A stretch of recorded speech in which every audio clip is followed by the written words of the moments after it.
umugoroba mwiza, nizere ko mumeze neza cyane, nizere ko mukomeje kugenda muguvuga neza mu bice bigiye bitandukanye muherereyemo, nizere ko mumeze neza cyane. By'umwihariko ndagira ngo mbere na mbere ko twinjira mu makuru yacu nsaba umuntu utarakanda subscribe bo tubonye bwa mbere, kanda subscribe banga tuganira amakuru agezweho ariko mu buryo butuje, ibintu bikarushaho kugenda bimera neza cyane. Ndagira ngo duhere mu gihugu cy'u Burundi. Ejo hashize nyakubahwa perezida w'iki gihugu cy'u Burundi Evariste Ndayishimiye mu kiganiro yagiranye n'ibitangazamakuru bikomeye hariya mu gihugu cy'u Burundi agaruka ku Rwanda ndetse n'umukuru w'igihugu cy'u Rwanda atangaza byinshi byanatunguye benshi. Ubwo turaza kwikoza muri Repubulika Iharanira Demokarasi ya Kongo turebe ese uyu munsi bimeze bite nyuma y'uko ibiganiro by'agahenge bikomeje kubera mu Busuwisi, bikomeje kuba byarimbanya. Ese ibintu bimeze bite se umwuka uri muri Repubulika Iharanira Demokarasi ya Kongo n'uwuhe? Ibyo nabyo turabijyamo. Igihugu cya Uganda nacyo cyacanye umuriro ku gihugu cy'u Burundi nyuma y'uko perezida Evariste Ndayishimiye atangaje amakuru atarashimishije abagande, by'umwihariko guverinoma ya Museveni, agaruka ku ruhare rw'Ubugande mu ntambara iri muri Repubulika Iharanira Demokarasi ya Kongo. Kimwe mu bintu abagande babonye basubiza cyane banereka Abarundi ni uburyo Uganda ibeshyirwa kandi nta musirikare n'umwe w'igihugu cya Uganda uri muri Repubulika Iharanira Demokarasi ya Kongo. Agaragaza ko igihe bari muri Kongo byari byemewe n'amategeko, no mu gihe bavuye muri Repubulika Iharanira Demokarasi ya Kongo nta musirikare n'umwe wa Uganda uri muri Repubulika Iharanira Demokarasi ya Kongo. Ahubwo abagande bo bagaruka ko Repubulika Iharanira Demokarasi ya Kongo icumbikiye ndetse iha buri kimwe cyose abahungabanya umutekano wa Uganda, by'umwihariko abise inyeshyamba za UPDF. Rwose nabo hari umutwe uherutse gushingwa rwose witiranwa n'ingabo za Uganda, ubona ko nawo wisize insenda. Ibyo nabyo ni ibyagiye bizamuka nyuma y'amagambo ya Evariste Ndayishimiye yatangaje ku mugoroba w'ijoro ryakeye ubwo yaganiraga n'itangazamakuru ari mu gihugu cy'u Burundi. Agaruka kuri mugenzi we Antoine Felix Tshisekedi, anagaruka kuri bimwe mu masezerano bagiranye by'umwihariko arimo ubufatanye mu bya gisirikare. Anagaruka ku ruhare rukomeye cyane rw'ingabo z'u Burundi muri Repubulika Iharanira Demokarasi ya Kongo, by'umwihariko mu guhangana na M23 ndetse na twirwaneho mu ntambara imaze imyaka n'imyaniko. Agaragaza ko leta y'u Burundi hari uruhare rwayo ndetse n'ubushake mu gukemura ibibazo byagaragaye. Ibyo ni ibyagiye bitangazwa na Evariste Ndayishimiye. Perezida w'u Burundi, Leta Zunze Ubumwe za Amerika zakubise agatoki ku kandi nyuma yo kwidoga ndetse no kwikina kwa perezida Evariste Ndayishimiye, agaragaza ko Amerika ishyigikiye Kongo ndetse n'u Burundi. Anagaragaza ko nta na kimwe kizava mu Burundi kijya muri Repubulika ya Demokarasi ya Kongo Amerika itagizemo uruhare. Perezida Donald Trump agaragaza ko leta y'u Burundi hari amwe mu mabanga yatangiye kugenda ishyira hanze bari bafitanye na Amerika. Ibyo byose ni byatumye perezida wa Amerika ndetse na perezida wa Kongo batangira kureba ikijisho Evariste Ndayishimiye ngo wamenye amabanga menshi agaragaza uruhare rwa Leta Zunze Ubumwe za Amerika mu gutuma ibibazo biri muri Repubulika ya Demokarasi ya Kongo bitarangira cyangwa se bikomeza kuba byagenda byiyongera. Ni mu kiganiro perezida Donald Trump yagarutseho, by'umwihariko birazwi ko buri ku cyumweru hari iminota 15 mu makuru ya televiziyo ya Amerika rwose yageneye Afurika, yo kugaruka kuri Afurika ndetse iterambere ryayo, umutekano ndetse no kubaterankunga ba Amerika. Ibyo ni ibintu byamenyerewe cyangwa se ni ibintu abantu bazwi, by'umwihariko abantu bakurikira Leta Zunze Ubumwe za Amerika cyane. Murabizi ko Leta Zunze Ubumwe za Amerika hari amakuru bagira y'iminota 15 by'umwihariko kuri televiziyo y'igihugu agaruka kuri Afurika, akagaruka muri bimwe mu bihugu bigezweho cyangwa se biri ku isonga mu kuvugwa cyane by'umwihariko muri Afurika. Yagarutse kuri leta y'u Burundi, anagaruka no kuri leta ya Kongo, agaragaza ko Leta Zunze Ubumwe za Amerika zidashyigikiye uwo ari we wese wagira nabi yitwaje ikintu icyo ari cyo cyose.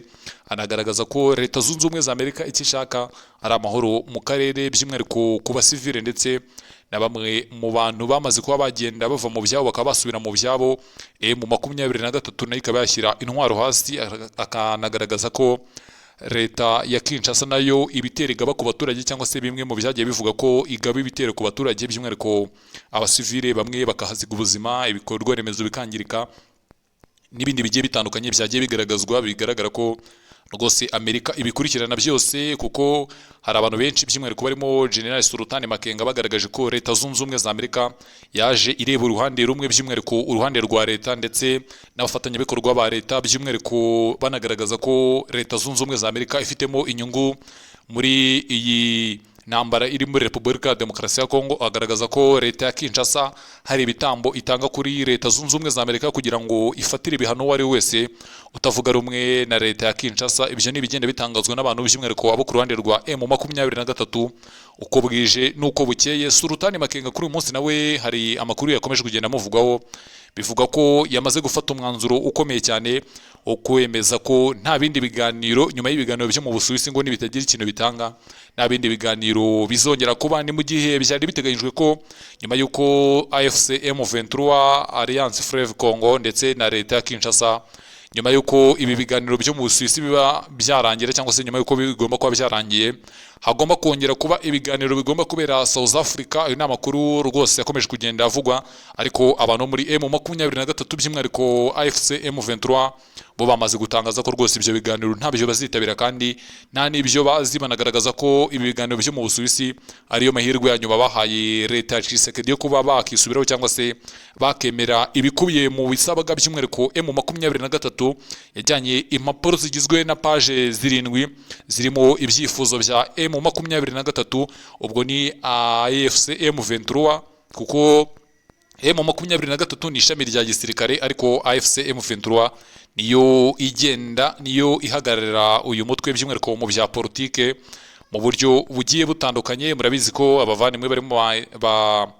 uyu muvandimwe bita Sultani Makenga n'abandi bagiye batandukanye muri M23 bagiye bagaragaza uruhare rwa M23 mu iterambere rya Kongo, nubwo badahwema kugaragaza ko leta ya Kinshasa n'ubundi idasiba kwereka amahanga ko leta ya Kongo ihangayikishijwe n'abaturage, ariko wajya kureba ugasanga n'ubundi ibikorwa bakora cyangwa se ibikorwa bya leta ya Kinshasa n'ubundi ugasanga ntago bihesha icyubahiro ndetse n'amahoro umuturage wa Kongo. Ibyo ni ibigenda bigarukaho ku mpande zombi, ubwo ni ukugenda tubihanga amaso tukareba uburyo bimeze, tukareba n'uburyo bigomba kugenda birangira. Ariko icyo nababwira cyo cyangwa se icyo mbona muri aya makuru yose tunyuzemo ndetse n'ibikomeje kugenda bivugwa nuko Perezida Evariste Ndayishimiye rwose asa nk'uwakojeje agati mu nozi nyuma y'uko amenye amabanga akomeye cyane, akanavuga byinshi. Nabonye abantu bavuga ko hashobora kuba harimo n'ibinyoma byinshi bigiye bitandukanye, ubwo no kugenda tubihanga amaso tukareba uburyo bimeze, tukareba n'uburyo bigomba kugenda birangira, tukareba ko iki kibazo